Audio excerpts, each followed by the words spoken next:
Hati. Nakam ke tak? Cakap lah nakam tak berapa.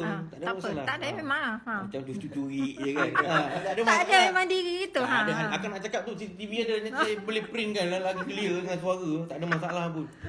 Kita bukannya nak lagi kan. Kalau saya nak lagi tak ada masalah.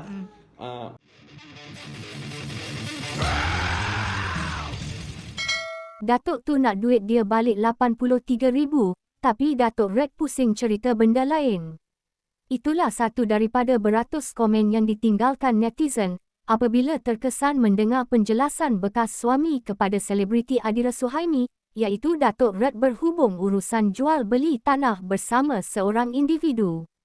Menerusi potongan video yang dikongsikan pemilik TikTok Ana Al-Haq itu, kelihatan Datuk Red cuba meyakinkan pembeli tersebut yang dikatakan telah ditipu setelah membeli sebuah lot tanah berharga 83k bersama Datuk Red.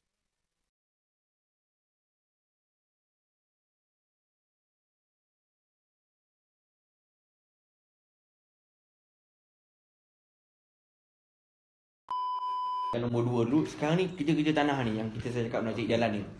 Kerja tanah ni berapa lama lagi? Okey, yang saya cari jalan. Okey, sekarang ni katakan abang beli satu lot. Abang dengan akak sekarang ni dah tawar. Hati. Nakam ke tak? Cakap lah nakam tak berapa. Tak ada masalah. Tak ada memang lah. Macam curi-curi je kan. Tak ada masalah. Tak ada memang diri itu. Akan nak cakap tu CCTV ada saya boleh print kan lagi clear dengan suara. Tak ada masalah pun. Kita bukannya nak lagi kan. Kalau saya nak lagi tak ada masalah. Ni masalahnya, okey katakan abang akak dah tak minat tanah dia dah. Tak minat tanah dia, kita nak cari jalan macam mana nak keluarkan duit, nak dapatkan duit. Yang abang bayar ni berapa? Berapa ribu bang?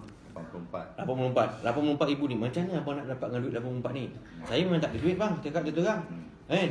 Kalau abang nak suap pajak gadai pun ada semalam. Itu dah last kopek yang barang tu dah boleh bayar.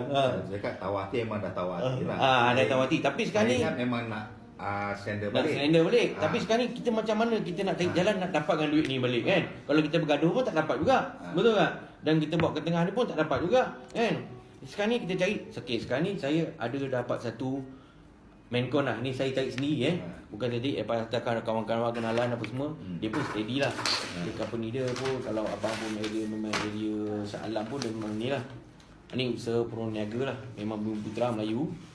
Dan saya tengok dia punya statement pun cantik lah. Memang nama company lah kan. Bukan kontraktor yang sebelum ni lah. Dan mesin pun dia ada sendiri apa semualah. Ini semua So apa kaitan? Okey, semua kos dia pula ni untuk buat fasa 6 dengan 8 sekali jalan tu agak. Pasal saya nak selesaikan semua. Bukan seorang ni, semua saya nak selesaikan. Pasal saya yang silap saya kat sini je ni. Saya nak bersihkan nama saya. Kan? Ibarat kata orang kalau saya ni gagal macam akak nanti kata viral dengan tiga, saya jual cendol pun dah tak laku kita. Itulah. Sekarang ni saya ada jumpa satu kawan saya ni. Ni yang kerja dia buat kerja lama lah. Nampak kan cantik dia punya pemotongan dia apa semua. Ni mesin pun dia punya sendiri dah bang. Dia tak ada sewa. Tak ada sewa. Itu yang saya lagi yakin dengan dia orang kan. Sewa kan sewa tak bayar sewa mesin. Itulah yang macam yang Nadi impian tu. Rupanya dia sewa tu pasal 2 minggu dia hantar claim. Saya hantar dia angkat tangan, angkat brake dia orang keluar mesin. Pasal macam mana saya nak bayar? Kalau saya ada duit tak payah panggil dia jauh-jauh. Saya panggil dia orang angkat brake. Saya cadangkan.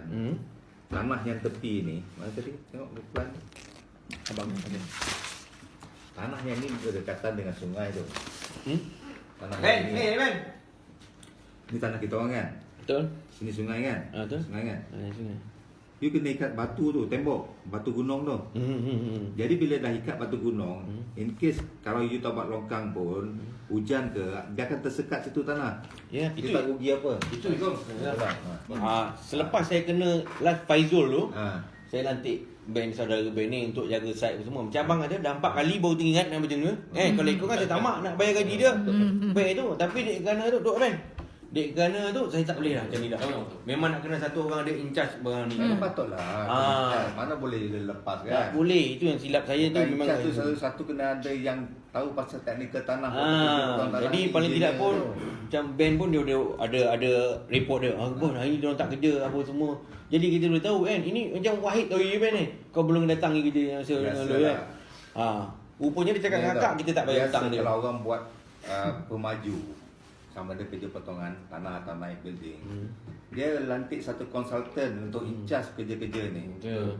Biar keluar duit lebih. Sekarang ni dah banyak tu. Dah banyak tu. Bang, abang kira ni bang. Juta lebih ni kak. Abang kira ni. Selamat dah. Siap dah. Hmm. Itu pasal kalau ikutkan ni, tapi tak apa. Kita benda dah lepas, kita cari macam mana nak selamatkan ni. Okey, cadangan Datuk macam ni. Saya dah nak lepaslah tanah ni. Okey. Pasal saya ada sekarang ni saya nak duit, saya nak cari tanah lain. Dah ada dah tanah tu. Okey. Itu nanti kejap kita cerita ni. Sekarang ni kita nak cari macam mana nak keluarkan duit abang tu. Okey, cara ada cara, tapi duit tak ada. Mungkin abang ada duit, cara dia tak ada. Tak macam ni bang. Okey, ni saya dah jumpa ni company ni. Yang usaha perniaga ni dah banyak kali meeting pun dah dengan Melayu apa semua. Dia bagi satu kerja, harga dia semualah siap. Siap jalan, siap longkang, mana dah boleh duduk lah rumah tu, tanah tu. Dengan kos semua 1,700,000. Ada tulis kat sini kan. Ada lamsam lah, tapi yang detail semua kat dalam ni lah. Kan? Mana sekali termasuk tanah yang ini dengan tanah belakang ni sekali. Kalau ikutkan macam abang kontraktor pun kalau kos pun mahal kat situ kan. Kalau buat sendiri saya rasa tak sampai RM1 pun. Tapi dek kerana apa? Diorang dulukan dulu. Diorang buatkan dulu. Itu pasal saya kalah kat sini kan. Saya cakap dengan diorang terang macam saya deal dengan ni, tapi saya deal dengan ni yang Nadi impian ni saya pakai orang tengah. Orang tengah cakap dengan dia tu lain pula. Imam. Saya deal dengan imam tu. Imam mana imam? Orang tengah ni lah. Imam kat sana juga. Bukan imam mana? Kelang apa? Nama je imam bang, tapi bukan beli imam orang. Dia konsultan lah. Konsultan lah. Jadi konsultan. Saya cakap dengan dia, saya jumpa dengan dia. Ni ingatkan imam kampung mana? Bukan. Nama dia imam. Yeah. Saya cakap dengan dia, okay, imam, kau carikan satu kontraktor yang ni, yang boleh macam ni lah. Okey, ada dah tu. Tak ada masalah. Ini duit ni tu. Ni tanah ni cantik ni. Memang boleh dapat.